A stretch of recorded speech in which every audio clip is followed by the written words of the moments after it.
Hannity, so yesterday, Congressman Trey Gowdy called out Democrats for criticizing the House Intelligence Committee Chairman Devin Nunes for briefing President Trump about his findings related to the Obama administration's collecting intel on the Trump transition team. In other words, surveillance. Take a look. My understanding is Chairman Nunes briefed the commander-in-chief on matters unrelated to the Russia investigation. So if that's a big deal in Washington, then we've sunk to a new low. So if the commander-in-chief cannot be briefed by the chairperson of the House Intel Committee on a matter that has nothing to do with the FBI investigation, then I don't know what they can talk about, John. Right. So he's the commander-in-chief.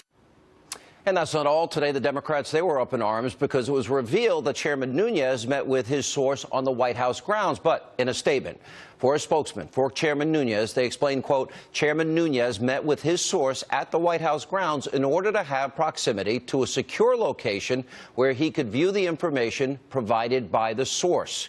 Makes sense. Joining us now with reaction, the author of the best-selling book, Cop Under Fire, Milwaukee County Sheriff David Clark, and Salem nationally syndicated radio talk show host Larry Elder. Larry, let me check in with your legal mind for a second. Can you think of any circumstances under which a president-elect or a candidate should ever be surveilled?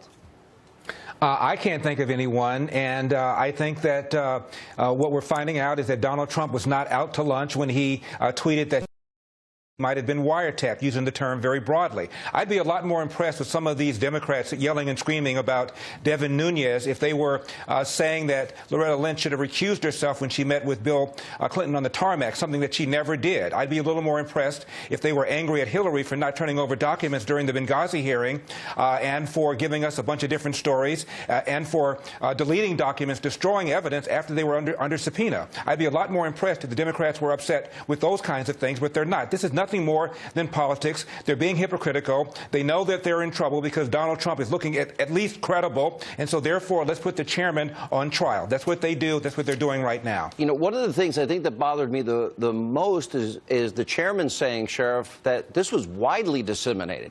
In other words, a lot of people saw this. Now, that goes into the issue of privacy, even if it was legitimate surveillance, and I think that is a question that needs to be answered. Let's say it was legitimate surveillance and you pick up a president-elect or a candidate, that should never be widely disseminated, right? Right. It's not. Look, this is unprecedented, especially for an incoming president. The fact that Nunes went and briefed President Trump on this, that's what he should have done. I think the mistake he made, though, was releasing this to the public. He wanted a few headlines. He wanted some FaceTime with the media out of it. And that part of it kind of backfired on it. But I think a bigger issue here, as Larry indicated, is why the intelligence sources, the intelligence agencies are surveilling the incoming president and his transition team. For what? And I think it's a shame that the intelligence agency directors there couldn't go to the president-elect and tell him what was going on. Maybe somebody should have leaked it to him without leaking any information or any names, and just say, hey, there's something going on here that I think is illegal. But this, as Larry indicated, this is the politics as usual that goes on in Washington, the partisan back and forth that the American people are tired of. We sent Donald Trump to Washington to drain the swamp and to get rid of this back and forth stuff for politics that does nothing for the American people, and get down to the business of serving the American people on the issues facing this country. You know, I have a lot of questions here, Larry.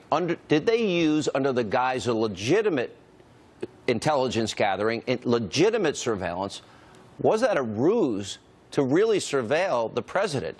And the next question, the logical question after that, is who knew what, where, and when? And did the president know at the time, then President Obama? Was any of this shared with the Clinton campaign? You know, where are these leaks coming from? The only felonies we know in this case were committed by leaking intelligence. That's a violation of the Espionage Act. So and Comey wouldn't even acknowledge that there's an investigation into this, although he did acknowledge the investigation into, quote, Russia, even though there's no evidence that has been put forward whatsoever.